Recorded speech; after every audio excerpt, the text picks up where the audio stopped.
Yesu alipokuwa pa duniani, siku moja aliketi kwenye mlima Mzeituni. Wanafunzi wake wakamwendea, kamuuliza juu ya siku ya mwisho.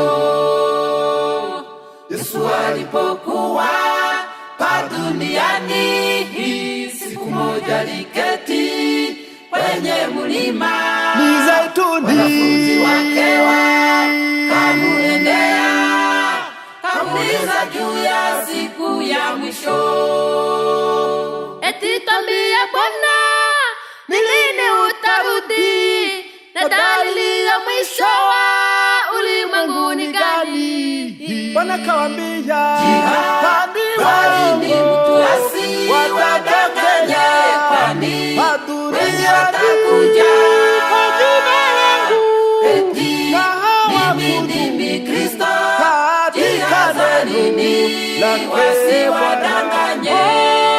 Bwana kawaambia, Kwani mtu asiwadanganye, kwani wengi watakuja kwa jina langu, eti mimi ndimi Kristo.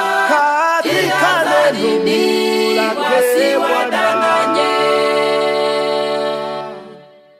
Yohana alitabiri juu ya Babeli, pango la daimoni, pepo wachafu, ndiyo mafundisho ya uongo. Kimbieni, tokeni kwenye Babeli. Yohana alitabiri juu ya Babeli, pango la daimoni, pepo wachafu, ndiyo mafundisho ya uongo. Kimbieni, tokeni kwenye Babeli. Kumbukeni Paulo alipokuwa Efeso, aliwaambia kwamba walimu waongo watakuja. Wengi watapotoka katika imani na kufuata uongo, kwa ajili ya unafiki wa walimu waongo. Kweli ndugu zangu, Kesho ni musipotoshwe. anasema Wengi watapotoka katika imani na kufuata uongo, kwa ajili ya unafiki wa walimu waongo. Kweli ndugu zangu, Kesho ni musipotoshwe.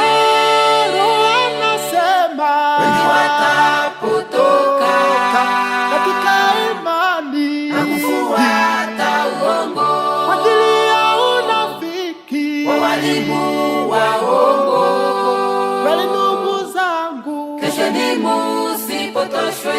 kwa ajili ya unafiki wa walimu waongo. Kweli ndugu zangu, Kesho ni musipotoshwe. kwa ajili ya unafiki wa walimu waongo. Kweli ndugu zangu, Kesho ni musipotoshwe.